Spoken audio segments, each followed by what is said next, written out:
Hey guys, welcome back to the channel. Today I'm going to be talking about the two Jack Reacher movies starring Tom Cruise, as part of my Jack Reacher retrospective leading up to the premiere of the Amazon Prime series' third season. So just a bit of background info before we begin. The Jack Reacher films and television series are all based on the Jack Reacher book series written by Lee Child, with the most recognizable book in the series being the very first one, Killing Floor. For those of you who don't know, Jack Reacher is a former US Army major who now roams the United States as a drifter, taking odd jobs to keep himself financially afloat, and in between all of that, he finds himself often investigating dangerous situations, such as murders, kidnappings, terrorist plots, etc. Now, there are 29 books in the series as of this recording, and I have read at least 10 of them, that being Killing Floor, Die Trying, Without Fail, Persuader, One Shot, Bad Luck and Trouble, 61 Hours, Worth Dying For, A Wanted Man, and Never Go Back. And I will most likely read the rest of the books throughout the coming year. And I have to say, I definitely enjoy reading this series, even if it is a tad bit formulaic and repetitive at times. But because it's very episodic, with very limited recurring story arcs and characters, it's not a top priority for me right now. Now, the first ever attempt to adapt this series was the two films in the 2010s starring Tom Cruise as Jack Reacher. And while I certainly enjoyed both films, I'm honestly glad that any and all plans for a third film were scrapped in favor of the Amazon Prime series starring Alan Ritchson as Reacher. So, with all of that out the way, let me share my thoughts on the films.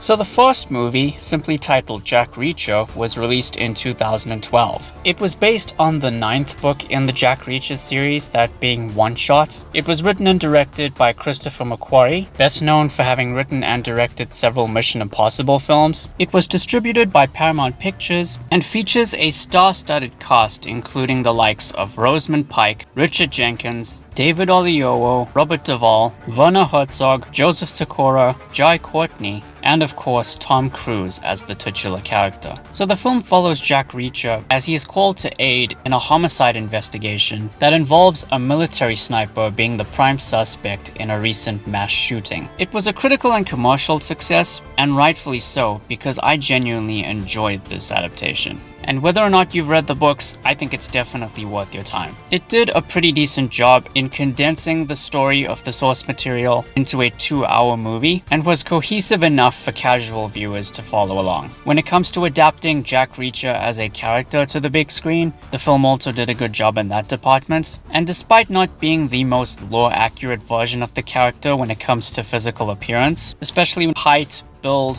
age, and hair color, Tom Cruise knocked his performance out of the park. And the same goes for the rest of the supporting cast.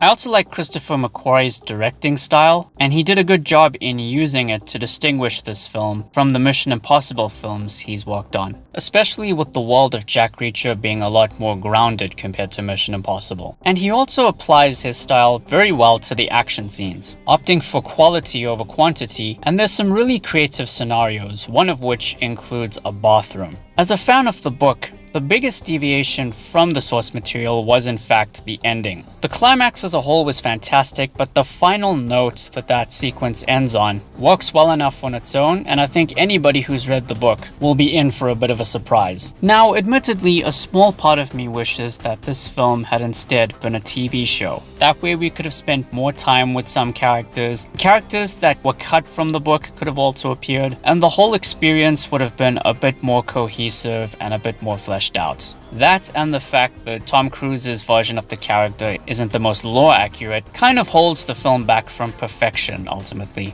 Then again, I still thoroughly enjoyed it from start to finish, and I would highly recommend it to you if you're a fan of the books or not. Or if you're just looking for a fun, entertaining action film, then you've come to the right place.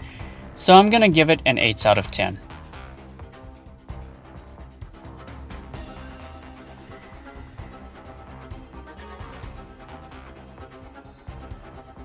So Jack Reacher Never Go Back is the second of the two Jack Reacher films. Released in 2016, it was based on the 18th Jack Reacher book, that being Never Go Back. Christopher McQuarrie stuck around as a producer this time, but directing duties were handed over to Edward Zwick, who has directed films such as The Last Samurai, Blood Diamond, and Love and Other Drugs. And yet again, it features another star-studded cast, including Tom Cruise, Kobe Smulders, Aldous Hodge, Robert Nepper, and Danica Yarosh. And it sees Jack Reacher going on the run with Army Major Susan Turner after she is framed for espionage. And while trying to lay low as much as they can, the two uncover a dark conspiracy. However, unlike the first film, Never Go Back made less money and garnered a more mixed critical reception. Now, as for me, I found Never Go Back to be just okay. It's not terrible, but it's definitely a step down from the first film. So when it comes to the stuff I liked, I do think the writers did a decent job of condensing the story to a 2-hour film yet again, and for allowing it to stand on its own, given that the book's story serves as the culmination of an ongoing arc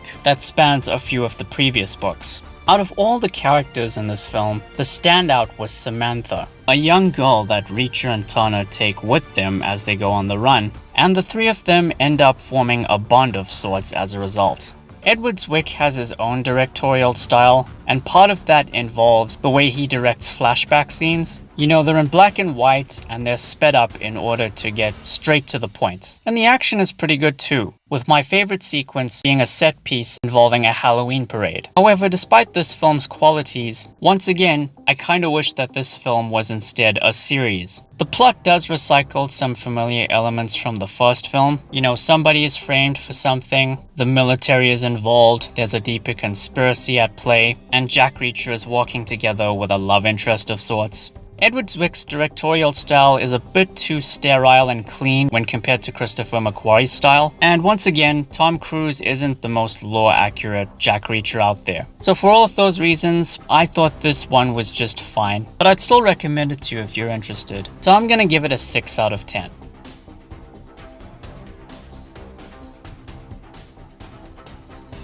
So yeah, those are my thoughts on the 2 Jack Reacher films. Next time, we're going to be looking at the Amazon Prime TV show titled Reacher, starting with a review of Season 1, so look forward to that very soon. Thank you all for watching, guys. Please be sure to like the video, share it, and subscribe. Ring the bell, take care, and I'll see you soon.